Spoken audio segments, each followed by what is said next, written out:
Hello दोस्तों, यदि आप भी क्लास 10th में स्टडी कर रहे हैं और अक्टूबर मंथ में अक्टूबर मंथली एग्ज़ाम देने वाले हैं, तो अभी की इस क्लास में क्लास 10th के लिए हम लोग मैथ का क्वेश्चन पेपर देखेंगे अक्टूबर मंथली एग्ज़ाम के लिए, यानी अक्टूबर मासिक परीक्षा के लिए। तो आप लोग क्लास में अंत तक बने रहिएगा। ये मैथ का क्वेश्चन पेपर है क्लास 10th के लिए, और मैथ का अक्टूबर मंथली एग्ज़ाम होने वाला है 23 अक्टूबर को मैथ और इंग्लिश का एग्ज़ाम होगा। तो हम लोग मैथ का क्वेश्चन पेपर देखेंगे इस क्लास में। देख सकते हो, ये अक्टूबर मंथली एग्ज़ाम के लिए क्वेश्चन पेपर है। क्लास 10th मंथली एग्जामिनेशन अक्टूबर 2024, कक्षा 10वीं मासिक परीक्षा अक्टूबर 2024, ये मैथ का क्वेश्चन पेपर है। और मैथ का विषय कोड 110 रहेगा। आप लोग का एग्ज़ाम 50 नंबर का होगा। समय 1 घंटा 30 मिनट का मिलेगा। तो चलिए हम क्लास को स्टार्ट करते हैं। सबसे पहले खंड अ मिलेगा, सेक्शन ए, जिसमें वस्तुनिष्ठ प्रश्न यानी ऑब्जेक्टिव टाइप क्वेश्चन पूछा जाएगा 1 से लेकर 30 तक, जिनमें से किन्हीं 25 प्रश्नों के उत्तर देना है एग्जाम में। तो देखिए यहाँ पर ये फर्स्ट क्वेश्चन क्या पूछा गया है। पहला नंबर क्वेश्चन है यहाँ पर, यदि ए और बी दो अभाज्य संख्याएं हो तो रूट ए प्लस रूट बी होगी। कौन सी संख्या होगी? प्राकृत संख्या, पूर्णांक संख्या, परिमेय संख्या या अपरिमेय संख्या? तो बताइए इसका आंसर क्या होगा। यह अपरिमेय संख्या होगी। राइट आंसर डी हो जाएगा। 2 नंबर क्वेश्चन है, 144 का अभाज्य गुणनखंड में 2 का घातांक बताना है। तो 144 का यहाँ पर अभाज्य गुणनखंड कर लीजिए और 2 का घातांक देख लीजिए यहाँ पर इस तरह से 144 का। तो राइट आंसर यहाँ पर 2 का क्या हो जाएगा? ऑप्शन नंबर सी आएगा, 4 आएगा। यहाँ पर हम आंसर बताते हैं केवल। क्वेश्चन नंबर 3 है, यदि p एक धनात्मक पूर्णांक है तो धनात्मक सम पूर्णांक का रूप होगा। तो राइट आंसर क्या हो जाएगा? यहाँ पर सम पूर्णांक पूछा गया है। तो यहाँ पर p के जगह पर 1 रख कर चेक कर लेंगे कि कौन सम संख्या होता है। तो राइट आंसर क्या हो जाएगा? यहाँ पर p एक धनात्मक पूर्णांक है तो धनात्मक सम पूर्णांक का रूप पूछा गया है। तो राइट आंसर 3 का क्या हो जाएगा? Option number A right answer हो जाएगा। यहाँ पर 2p। क्वेश्चन नंबर देखिए पूछा गया है 4, किसी धनात्मक पूर्णांक q के लिए प्रत्येक धनात्मक विषम पूर्णांक का रूप कौन है? तो राइट आंसर क्या हो जाएगा? 4 नंबर का ऑप्शन नंबर सी हो जाएगा। यहाँ पर विषम पूर्णांक पूछा गया है, क्यों की जगह पर क्या रखेंगे? 1 रखेंगे। तो ये 6 एकम 6 और प्लस में 1 बराबर यहाँ पर 7 हो जाएगा। 7 कौन सी संख्या है? विषम संख्या। तो राइट आंसर सी हो जाएगा। 5 है, निम्नलिखित में कौन युग्म सहअभाज्य है? यहाँ पर बताना है कि कौन सहअभाज्य युग्म संख्या है, यानी कौन सहअभाज्य संख्या है। तो सहअभाज्य संख्या वही होता है जिसका HCF 1 होता है। तो राइट आंसर क्या हो जाएगा? यहाँ पर 5 का बी राइट आंसर हो जाएगा। 18 और 25 का HCF निकालेंगे तो 1 आएगा, बाकी ये तीनों गलत हैं। तो राइट आंसर बी हो जाएगा 5 नंबर का। 6 है, निम्नलिखित में किसका दशमलव प्रसार शांत है? किसका दशमलव प्रसार शांत है? तो सबसे पहले हर का गुणनखंड करेंगे और देखेंगे 2 और 5 आता है तो शांत होगा। केवल 2 आता है तभी शांत होगा, केवल 5 आता है तभी शांत होता है। लेकिन अगर 2 और 5 के अलावा कोई और संख्या आता है तो अशांत होता है। तो राइट आंसर क्या हो जाएगा? 6 नंबर का ऑप्शन नंबर ए होगा। यहाँ पर ये 1600 का अभाज्य गुणनखंड करेंगे तो 2 और 5 ही आएगा, बाकी ये सभी गलत हैं। तो राइट आंसर ए आएगा। क्वेश्चन नंबर 7 है, निम्नलिखित में कौन अपरिमेय संख्या है? कौन यहाँ पर अपरिमेय संख्या पूछा गया है? तो राइट आंसर क्या हो जाएगा? 64 का वर्गमूल कितना होता है? 8। 36 का वर्गमूल कितना होता है? तो यहाँ पर 6 होता है। तो 8/6 ये कौन सी संख्या है? रूट से बाहर हो गया, ये परिमेय संख्या है। रूट 81 का वर्गमूल कितना होता है? 9, ये भी परिमेय संख्या है। 49 का वर्गमूल कितना होता है? 7, और 3 का वर्गमूल 9 का वर्गमूल 3 होता है, ये भी रूट से बाहर हो गया। तो यहाँ पर ये भी परिमेय संख्या, रूट 81 भी परिमेय संख्या, रूट 49/9 ये भी परिमेय संख्या, लेकिन यहाँ पर रूट 2.5 यह एक अपरिमेय संख्या है क्योंकि इसका वर्गमूल नहीं निकलेगा। तो राइट आंसर सी होगा।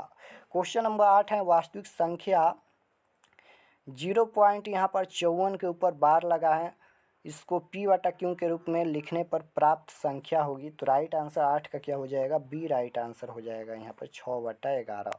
क्वेश्चन नंबर 9 पूछा गया है, निम्नलिखित में कौन अपरिमेय नहीं है? पूछा गया है कि कौन अपरिमेय संख्या नहीं है। तो राइट आंसर क्या हो जाएगा? यहाँ पर कौन अपरिमेय नहीं है? रूट 7 अपरिमेय संख्या है, ये भी अपरिमेय संख्या है, और यहाँ पर ये भी अपरिमेय संख्या है। यहाँ पर option number D right answer हो जाएगा। यह अपरिमेय संख्या नहीं है, यहाँ पर option number D.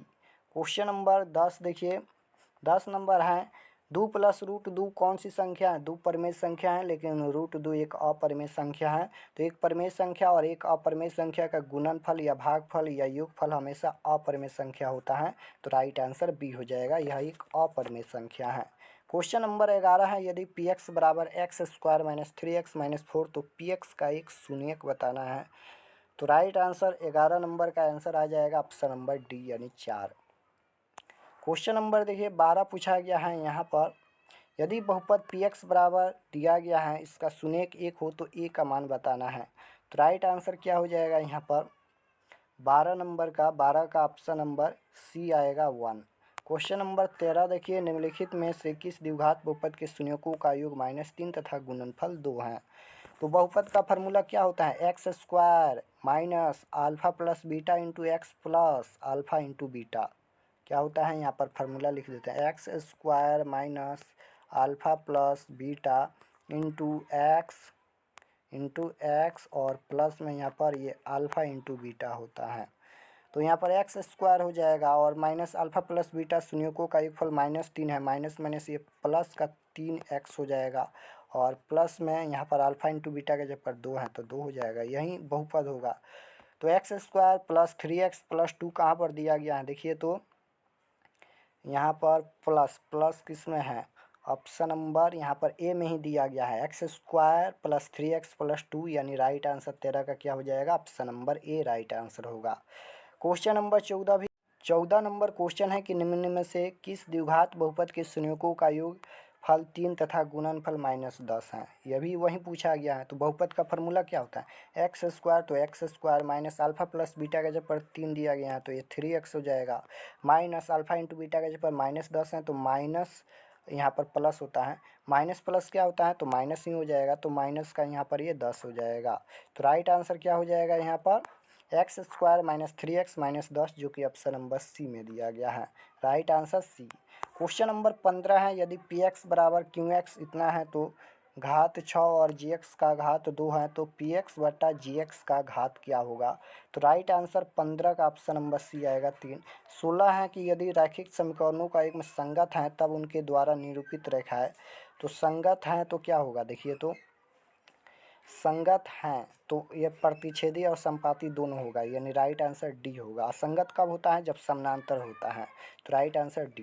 Question number 17 है, यहाँ पर एक्स और वाई का मान बताना है, तो इसको सॉल्व कीजिएगा यहाँ पर विलोपन विधि या प्रतिस्थापन विधि से। तो इसका राइट आंसर आ जाएगा एक्स बराबर 3, वाई का मान 2। क्वेश्चन नंबर 18 है, के किस मान के लिए समीकरण के मूल वास्तविक तथा असमान है?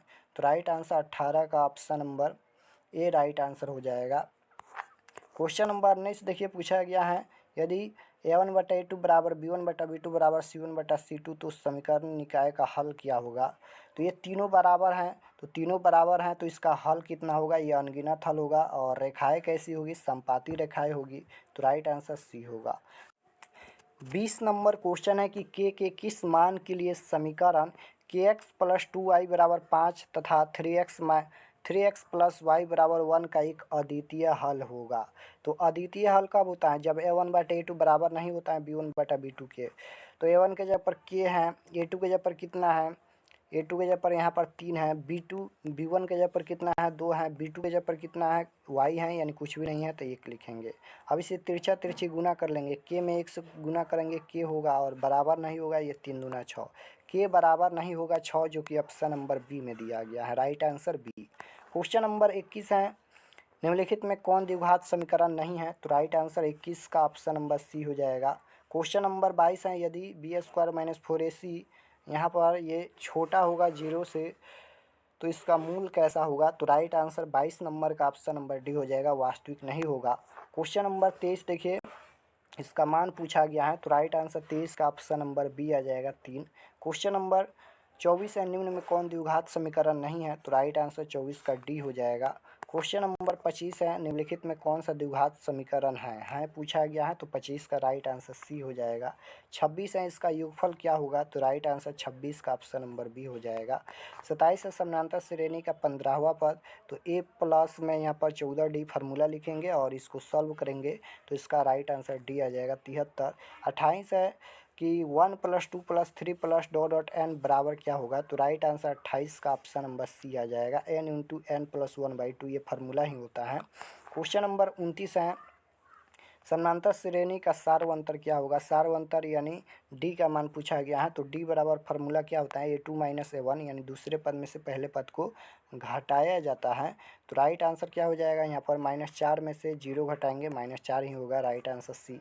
30 है, यदि समानांतर श्रेणी का समान पद 5n - 7 है तो इसका प्रथम पद क्या होगा। n के जगह 1 रख देंगे, तो यहाँ पर ये 5 × 1 - 7, तो यहाँ पर ये 5 हो जाएगा -7, 5 में से 7 घटाएंगे -2, इसका राइट आंसर आएगा, जो कि ऑप्शन नंबर डी में दिया गया है -2।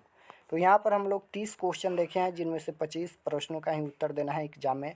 और ये क्लास केवल मंथली एग्जाम के लिए नहीं था, ये फाइनल बोर्ड परीक्षा के लिए भी है, क्योंकि इसमें से क्वेश्चन फाइनल बोर्ड परीक्षा में 100% पूछा ही जाता है, क्योंकि ये भी क्वेश्चन बिहार बोर्ड के द्वारा सेट किया जाता है और फाइनल बोर्ड परीक्षा का भी क्वेश्चन बिहार बोर्ड के द्वारा सेट किया जाता है। तो इसमें से क्वेश्चन रहेगा 100% फाइनल बोर्ड परीक्षा में।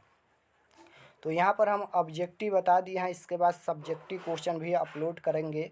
तो आप लोग से रिक्वेस्ट है कि अगर आप लोग चैनल पर नए होंगे तो चैनल को ज़रूर सब्सक्राइब कर लीजिएगा, ताकि आने वाले नेक्स्ट क्लास आपके पास ज़रूर पहुँचे। और व्हाट्सअप ग्रुप नहीं ज्वाइन किए हैं तो आप लोग व्हाट्सअप ग्रुप ज्वाइन कर लीजिएगा। नंबर है 8292929627, इस पर आपको व्हाट्सअप पर मैसेज करना है व्हाट्सअप ग्रुप ज्वाइन करने के लिए। तो मिलते हैं नेक्स्ट क्लास में, तब तक अपने स्टडी कीजिए। आप सभी को धन्यवाद।